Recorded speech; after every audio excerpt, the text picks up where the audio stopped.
Dakar bésu samedi 15 mai 1993 gannaaw élection législative juróon coow lu bari ci réew mi askanu Sénégal doon xaar résultat définitif bu conseil constitutionnel. Maître Babacar Seye doonoon vice-président bu conseil constitutionnel quitté bureau ay 15 heures ngir ñibbi këram nga féete woon ci jëppal. ci biir otoom mi ngi àndoon ak chauffeur am di wuyoo ci turu Abdou Aziz Ngom ak garde corps bi di brigadier chef Momar Niang. oto bi daw lu jege fanweeri simili am beneen daamar bu leen topp di ab marque Peugeot 505 ñooñee dóor ay balu fetal ci oto bi maître Babacar Seye nekkoon. vice-président bu conseil constitutionnel ñàkk bakkanam gannaaw bañ ko évacuer hôpital principal bu Dakar. lan moo sabab rayu maître Babacar Seye ci ban contexte la mais loolu lépp baax nañu fàttali ko pour mën a xam li waral bi la histoire.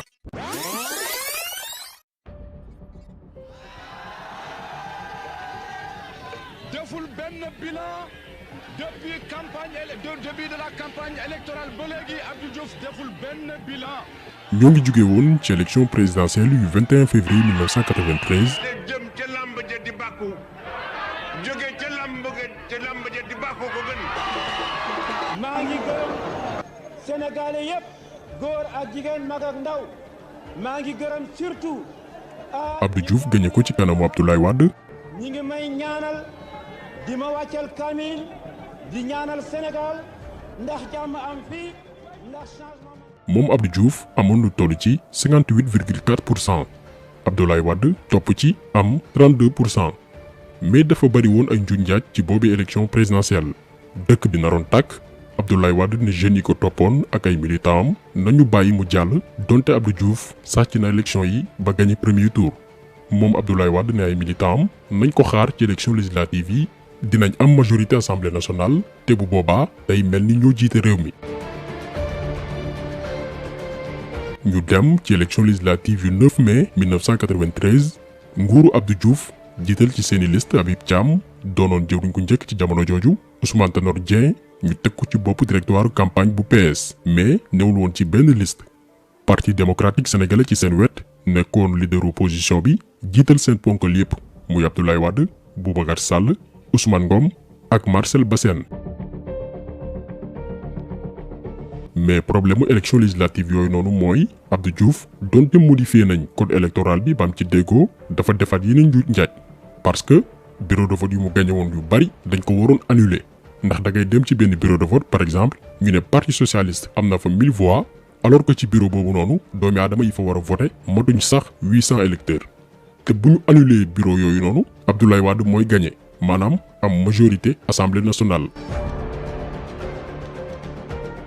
réewum Sénégal nekk ci benn situation bu doy waar conseil constitutionnel war a proclamer résultat yi mais newul woon lu yomb parce que ñaari mbir dafa amoon soit dañuy joxe résultat yu wérul ne parti socialiste moo gagné bañ a annuler yenn bureau yi soit ñu ne Abdoulaye Wade moo gagné maanaam bañ a tënku ci résultat yi nga xamante ni ñooñu Abdou Diouf yi fabriqué nañ ko ba noppi.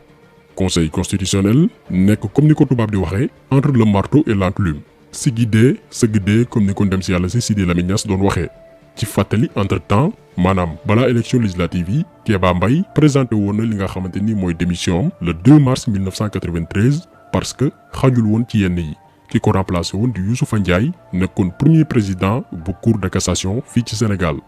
peuple bi doon xaar résultat yi ba ci 14 mai 1993 commission nationale de recensement des votes programmé ay résultats provisoires maanaam ay résultats wu négandiku ñu ne parti socialiste moo jiitu am 56%. parti démocratique sénégalais topp ci am 30%. mu des nag conseil constitutionnel bi nga xam ni moo war a publier résultat définitif yi nga xam ni ñëpp a ko doon xaar réewum Sénégal nar a tàkk.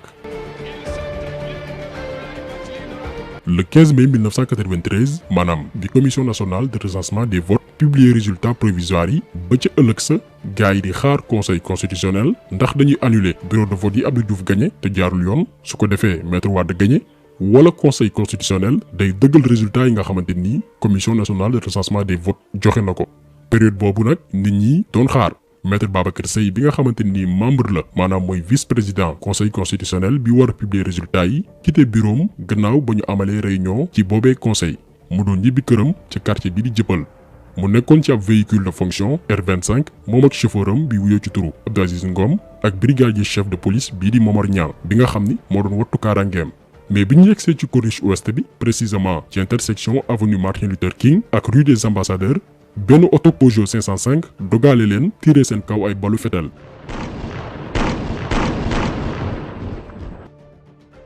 maître Babacar Seye ñu tiré ko ñaari bal garde corps bi di Momar Niang ñu tiré ko benn bal ci genou gauche chauffeur bi rek moo ci amul gaañu gaañu moom mi nga xam ne bi mbir mi amee dafa jubal hôpital principal bu Dakar.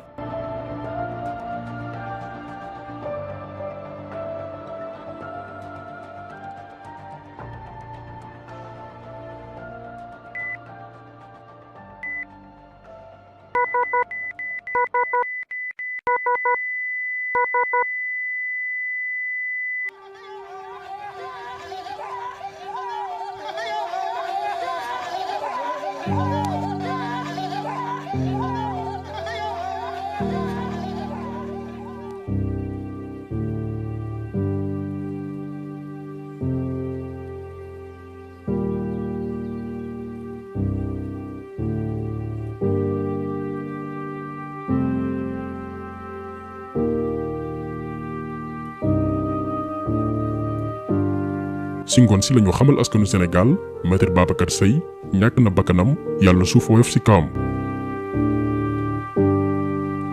réew mi ne tekk dara yënguwul ña doon waajal xeex pour jaamarloog nguuru Abdou Diouf ku ci nekk toogaat sa kër.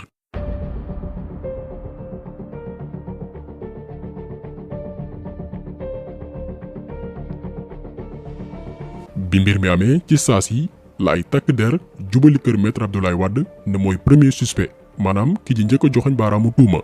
loolu sax jamono jooju juróon na ay polémique ay organisation internationale yu bari ñaawlu ko parce que li ñu mënul woon comprendre mooy naka la rey di mën a amee ci saas yi ñu ciblé kenn kese maanaam Abdoulaye Wade njort ni moo ko def te loolu lu mat a fàttali la maanaam nguuru Abdou Diouf jamono jooju dañ doon tergiversé preuve bi mooy enquête bi police lañ ko njëkkoon jox après ñu nanguwaat dossier bi ci ñoom jox ko gendarmerie loolu juróon fi coow entre police ak gendarmerie ci noonee le haut commandant de la gendarmerie nationale jébbalee enquête bi gendarmerie territoriale bi nga xam ni colonel Diédhiou moo ko jiite woon.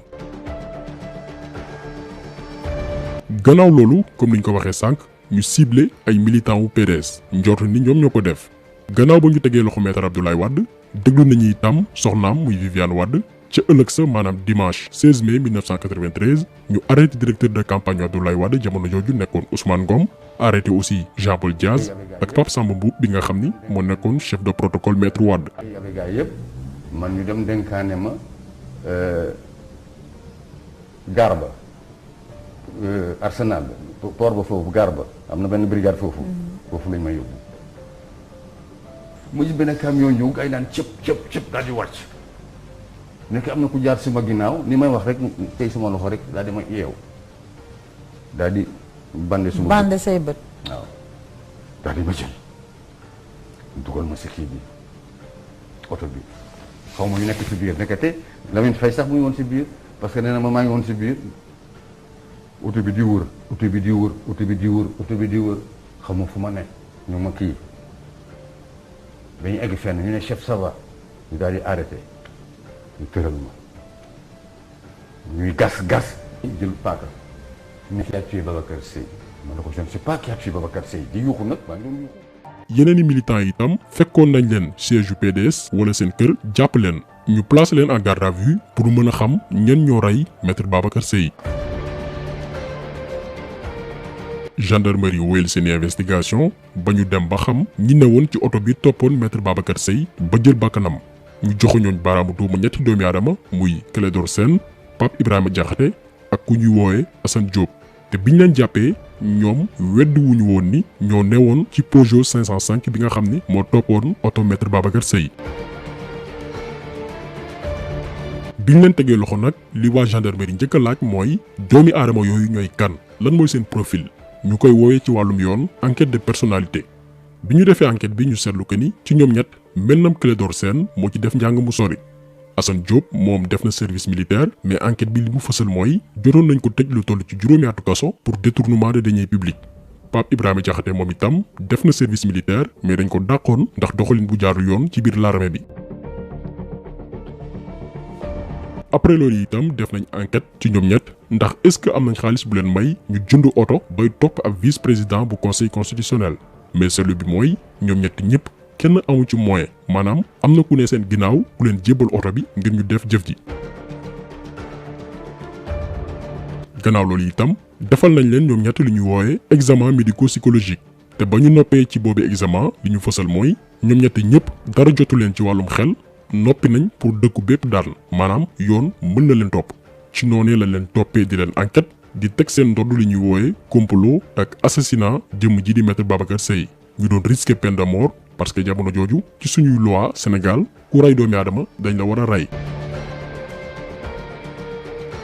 léegi nag bi ñu ubbee enquête bi li tax turu Clédor Sène gënoon cee fës parce que dañu ne moom moo jiite woon mbir mi d'ailleurs bu ñu sukkandikoo ci résultat enquête yi moom moo doon dawal auto Peugeot 505 bi nga xam ni moom la ñu jàpp ni moo rey maître Babacar Seye. Pape Ibrahima Diakhaté ak Assane Diop ñoom jàpp nañ ni ñoom ñoo tiire.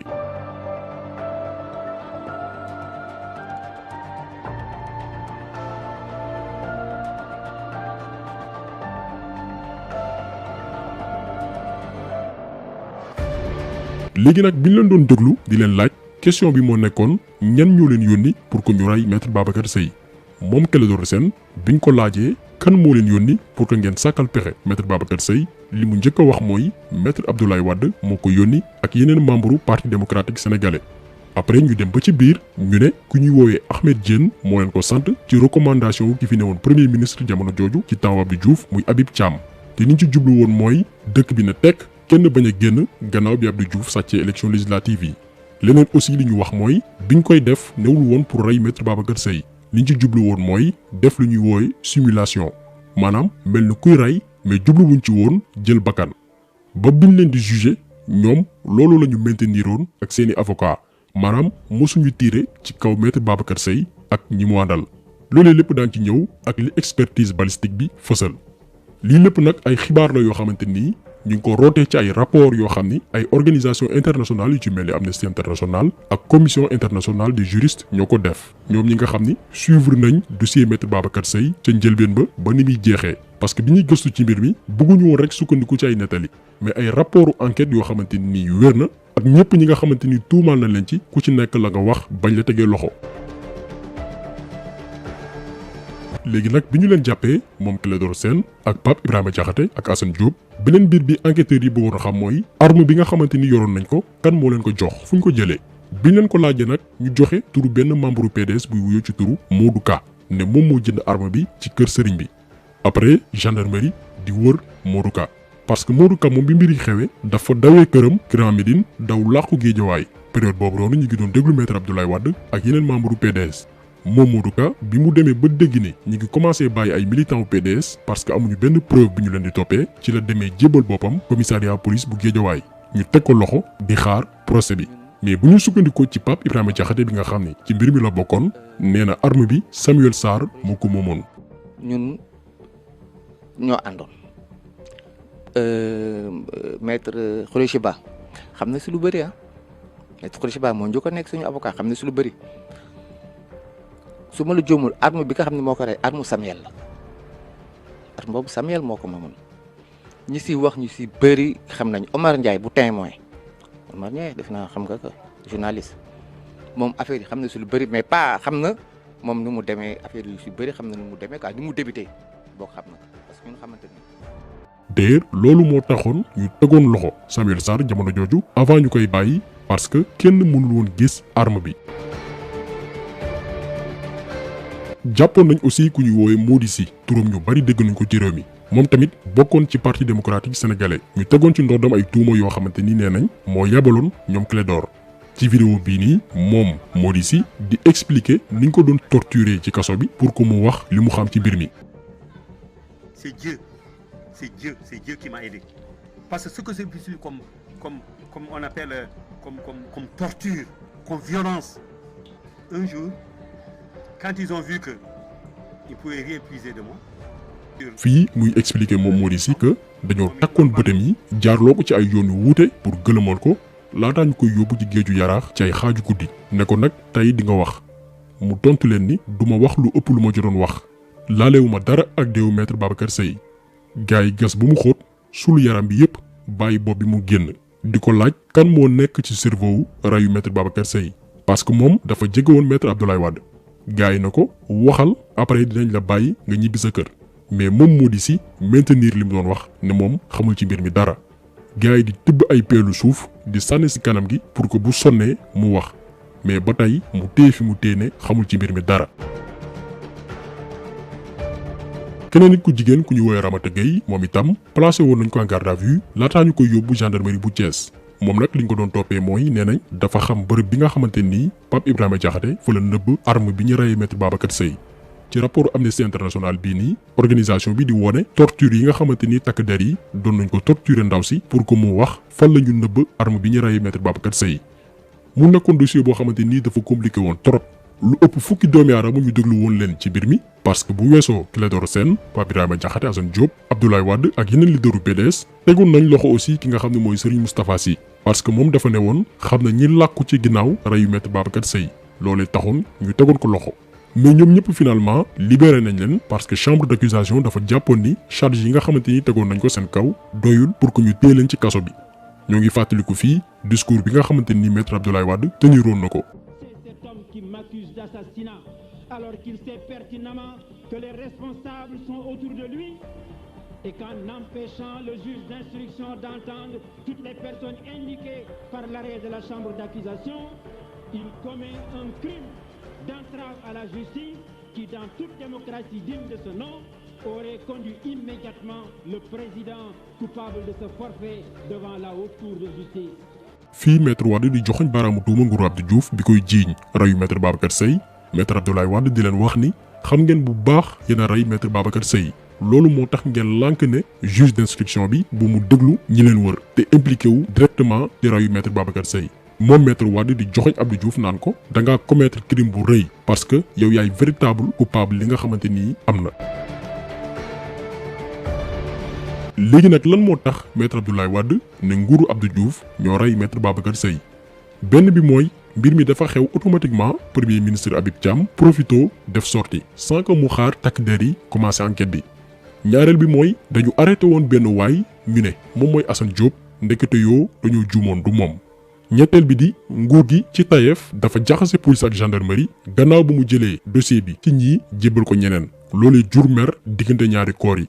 ñeenteel bi mooy ci li nga xam ni maître Abdoulaye Wade def ci sukkandiku pour tuumaal nguuru Abdou Diouf mooy bi ray bi amee te moo jaaxal ñëpp te ba léegi kenn indiwu ci ay leeral mooy nee nañ maître Babacar Seye ñu ngi ko reyee ci wetu corniche bi mais bi mbir mi amee au lieu que chauffeur bi def demi tour jubali hôpital principal jaar ci corniche bu Dakar bi nga xam ni moo gënoon jege gën a gaaw parce que jouru samedi la woon yoon yi bëriwul woon ay oto bu ko defee 5 kilomètres kese la ñuy daw yeggu hôpital en moins de 10 minutes pour que ñu sauver maître Babacar Seye mais chauffeur bi dafa wiiri jaar avenue Blaise Diagne maanaam def 2,8 kilomètres remonté marché Sandaga defaat 2 kilomètres soo ko dem hôpital principal bi nga xam ni digganteem ak Sandaga mi ngi nekk 1,9 kilomètres maanaam def nañ 6,7 kilomètres wala lu ko ëpp perdre à peu près 30 minutes ci yoon wi alors que bu ñu jëloon yoonu corniche bi mënoon nañ def diggante beeg hôpital moins de 10 minutes te bu boobaa daañu mën a sauver maître Babacar Seye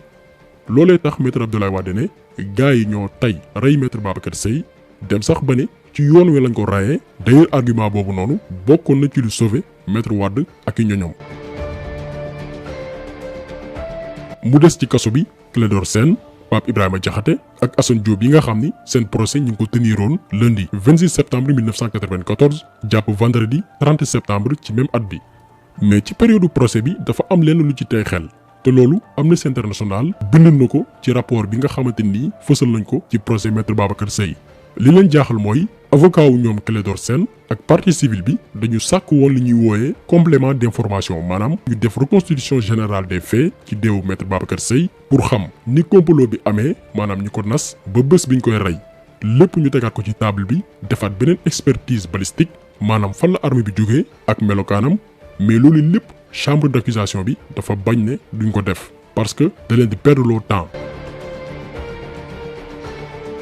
ñaareelu mbir bi Amnesty International ñaawluwaat mooy période bi ñuy amal enquête bi yëpp dañu insister seulement ci membre opposition bi maanaam ay militants wu PDS mais déglu wuñu ponkal yi nga xam ne ñoo newoon ci parti socialiste jamono jooju te ñu jàpp ni ñoom génnuñ ci mbir mi ki ci njëkkoon joxoñ baaraamu tuuba mooy premier ministre bi di Habib Thiam Ousmane Tanor Dieng Djibo Leyti Ka bi nga xam ne jamono jooju moo newoon ministre de l'intérieur parce que Clédor Sène moom nee na doomi aadama yooyu yàlla na suuf foofu seen kaw xam nañ lu bëree bëri ci rayu maître Babacar Seye. affaire médecin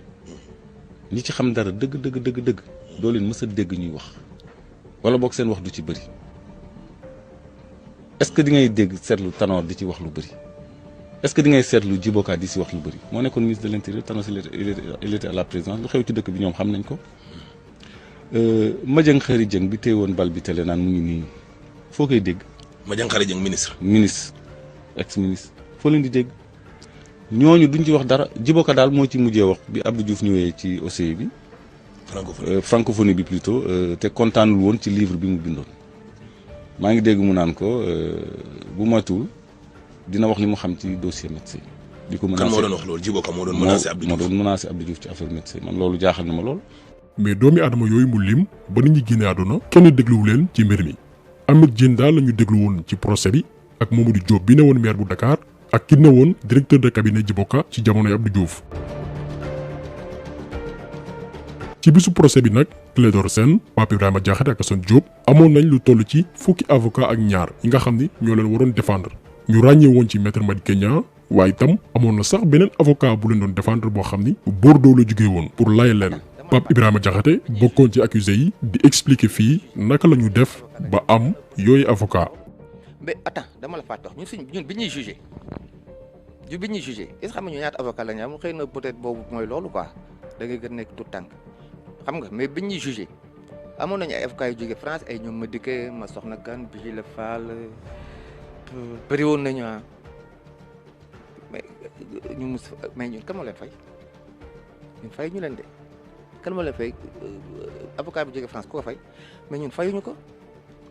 Abdoulaye Wade moo ko fay. lan moo tax nag maître Abdoulaye Wade fay yooyu avocat Clédor Sène moom nee na newul ni parce que dafa laale ci mbir mi mais nee na ñoom dañu xamanteeg Abdoulaye Wade li jiitu reyu maître Babacar Seye. gis nga 88 bi ñu xeexee xeex ba pare ba opposant yëpp génn. Maître Wade dafa ni xale yi ñan lañu ñu doon déconné ñu reculer régime bi ñan lañu mu ni def ñu bëgg gis ku ñu wax Mody Sy indi ñu ci moom. kan ci Mody Sy waaw mu toog Abdoulaye Wade toog Ousmane Ngom toog mu wax ni mais ñun li ñu def ni lan moo tax ñu def ko. boobu man maa yoroon kàddu groupe bi ma ne ko ñun de dañu jàpp ne ñun ay jeunes chômeurs lañu ay étudiants lañu amuñu liggéey te bëri nañ fi ñun li ñuy yóotu pour tedd yow am nga ko mooy ñun kër soxna njaboot compte bancaire bu duun ma ne ñun dañu jàpp ni loolu yëpp am nga ko léegi yow loolu yëpp boo ko amee ba noppi di xeex ba ñu la ci tëj kaso ba ñu la ci agressé parce que dañ ko daan agressé tamit dama xalaat ni pour ñun la donc ñun pour participer ci effort de changement boobu loolu moo tax ñu jéem a peser ci balance bi mu ni ñu dama bëgg ngeen jël sama carte parti ngeen militer parce que man dama soxla ay ndaw yu mel ni yéen. pour ngeen dem militer PDS. PDS waaw fekk ñun diisoo ne ñun duñu militer ci benn parti. ci bisu procès bi Clédor Sène Pape Ibrahima Diakhaté ak Assane Diop ñoom ñu ngi maintenir seen dernière version maanaam jàpp nañ ni rayu maître Babacar Seye parce que simulation la ñu bëggoon def te ki leen ko sant mooy Ahmed Diène jege woon trop premier ministre bi fi newoon di Habib Thiam mais moom Ahmed Diène bi mu teewe woon ci bisu procès bi dafa ne musul xam Clédor Sène ki fi newoon maire de Dakar muy Mamadou Diop ak directeur de cabinet ministre de l'intérieur jamonoy Abdou Diouf ñoom nee nañ rayu Babacar Seye ñu ngi koy yëgee comme bépp Sénégalais ni mu koy yëgee. léegi nag mu des avocat wu ñoom Clédor Sène yi nga xam ni ñoo war a xool naka la ñuy def pour layal seeni client ci bisu procès bi nag ñoom avocat yi li ñu wax mooy mënuñu jàpp ni ñoom Clédor ay coupable lañ lan moo tax parce que defuñu li ñuy woowe reconstitution générale des faits pour am complément d'information tant que loolu amul mënuñu wax ni ñoom Clédor Sène ñoo def crime bi ñaareelu mbir bi avocat yi fësal mooy expertise balistique bi nga xam ni benn médecin colonel bu ñuy woowee Bresseau moo ko def respecté wul norme légale yi maanaam jaarul yoon parce que wanewul ba xam bal bi rey maître Babacar Seye ci biti la jugee dugg ci biir wala ci biir oto bi lañ ko tiiree bal te itam ba tey avocat wu ñoom Clédor Sène mooy wax xamuñ ba xam ki ko def dafa nekkoon en mouvement maanaam da doon daw wala dafa jàkkaarloo woon ak moom muy maître Babacar Seye tiire ko bal te nee nañ loolu lépp expertise balistique bi daf ko waroon fësal mais bu ñu càmbaree document wu expertise bi wanewul loolu lépp. kon li ma gëm ci affaire boobu ba tey dëgg gi kenn xamagul fan nga féete ndax lépp loo xam ni mënoon na tax dëgg feeñ booba jamono jooju gouvernement bi fi nekkoon dafa fexe ba dëgg bañ feeñ loolu laa feeñal si pour que triomphe la vérité li nekk dañ nañ ko mës nga gis meurtre boo xam ne ñu rey nit kenn deful reconstitution des faits kenn delluwaatul foofu nangu woonu def expertise balistique pour wane ni bal bi rey fan la jógee nangu woonu ñu dajale témoins yu bëri loolu moo wane ni ñoom dañu doon pëtëm affaire bi pour atte. donc thèse officielle bi ñu servir yow ba tey d'accord. ba tey d'accord genre que ñoom Clédor Sène ñoom ñoo rey maître Babacar Seye. ba tey d'accord ma c'était heureusement. ñetteelu layu avocat wu ñoom Clédor Sène yi mooy kàddu chauffeuru maître Babacar Seye bi ak garde du corps bi dañoo wute maanaam ñoom ñaar bu kii waxee jaar nii keneen day wax jaar na le alors que ñoom ñaar kese ñoo newoon ci oto bi nga xam ni fa lañ rayee maître Babacar Seye en plus nee nañ bi mbir mi amee au lieu que ñu def demi tour muy chauffeur bi ak garde du corps bi pour dem principal jaar ci yoon wi gën a gaaw muy corniche bi dañoo dem avenue Blaise Diagne jaar marché Sandaga soog a dem hôpital ñoom avocat wu Clédor Sène yi jàpp ni ci diggante boobu noonu la ñu sàkkalee pexe maître Babacar Seye mais pas ci wetu corniche bi. kii di avocat général bi nag bi mu jëlee kàddu moom li mu wax mooy bëggoon nañ def reconstitution générale des faits maanaam xam mbir mi nu mu amee mais nee na jamono jooju ñoom Clédor Sène ñoo ne woon pareeguñu pour def boobee reconstitution. leneen aussi li ñu préciser mooy li tax médecin colonel Bresseau présenté wul expertise balistique bu jaar yoon mooy gisuñu woon arme bi rey maître Babacar Seye ñi nga xam ne dañ leen tuumaal dañoo lànk ne duñu wax fi ñu nëbb arme bi. leeral nañ aussi que ni maître Babacar Seye bi ñu koy tiir ay bal dafa génn àdduna ci saas yi parce que balu fetal bi dafa laaloon directement cerveau bi. gannaaw ba ñaari parti yooyu yëpp nag layee ba noppi chambre bi tënk ay poñ bi ci njëkk mooy nee nañ kàddu Clédor Sène yi ak Pape Ibrahima Diakhaté ak Assane Diop buñ ko càmbaree depuis le début day wane ni ñoom ñoo rey maître Babacar Seye ci seen coobare bopp. ñaareel bi ñu ne témoignage yi ñuy recueillir yëpp jàpp nañ benn mbir mooy maître Babacar Seye bi muy génn conseil constitutionnel mi ngi fa génnaale ak bakkanam ci yoon wi la génne àdduna.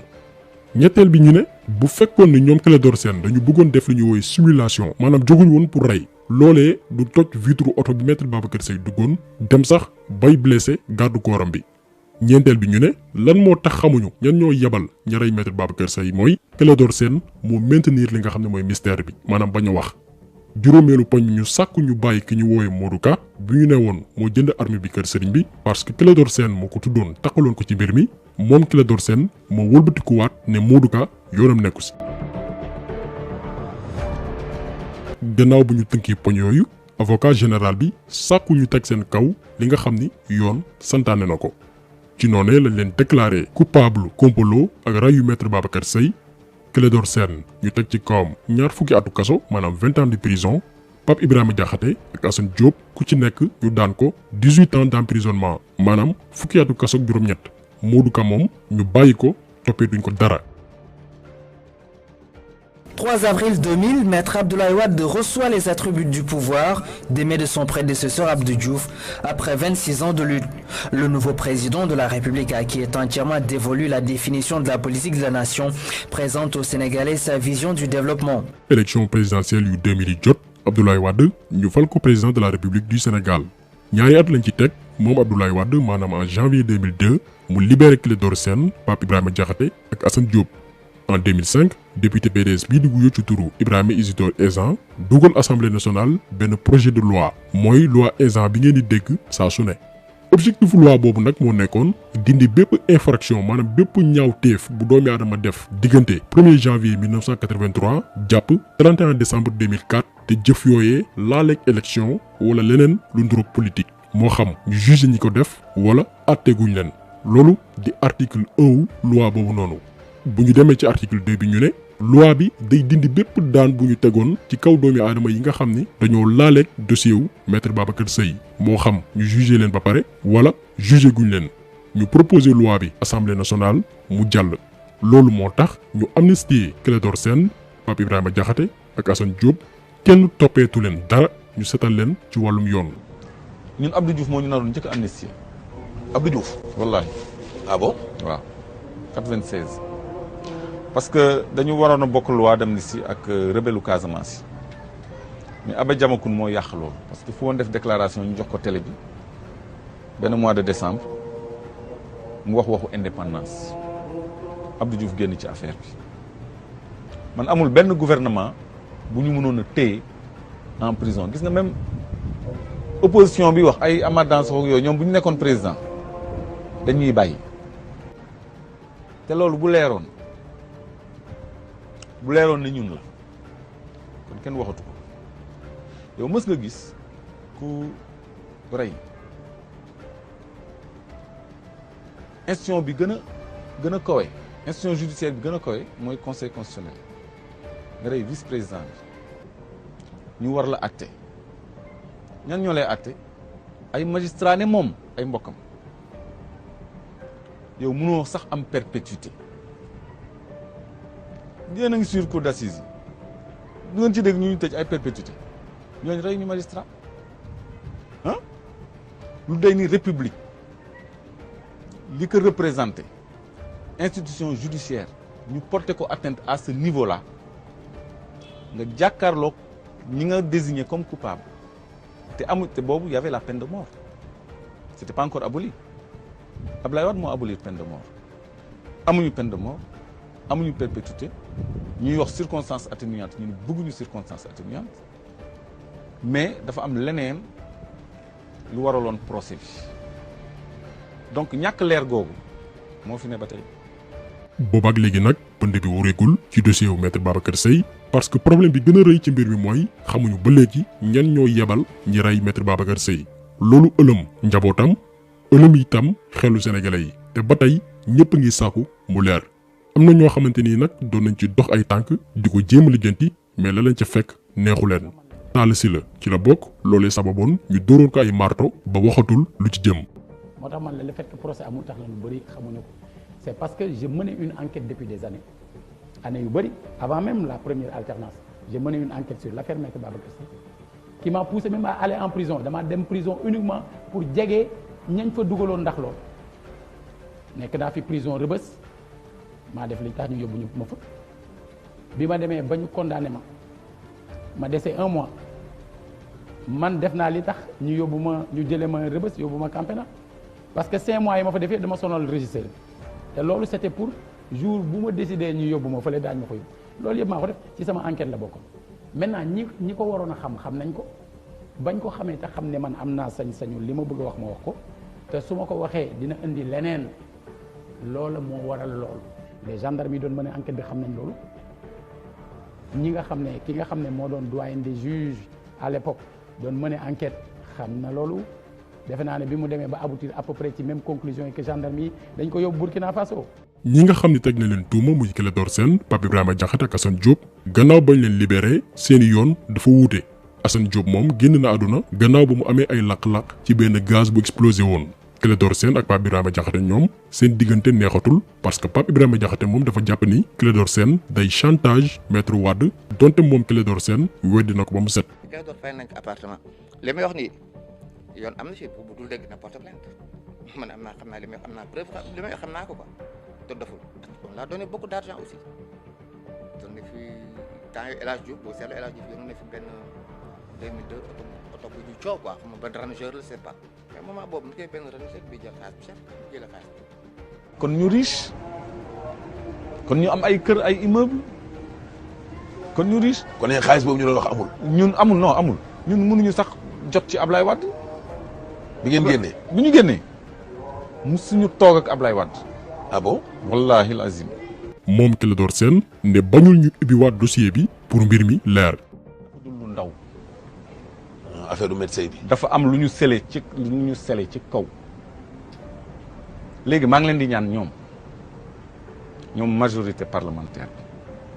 mais ñu lever ñu abroger loi bi. maa ngi ñaan magistrature sénégalaise magistrat yi ñoom ñi nga xam ne seen mbokk la ñu boom seen supérieur conseil constitutionnel nañ ci jàpp pour ñu mën a ubbi dossier bi balaa man yàlla di ma fi jële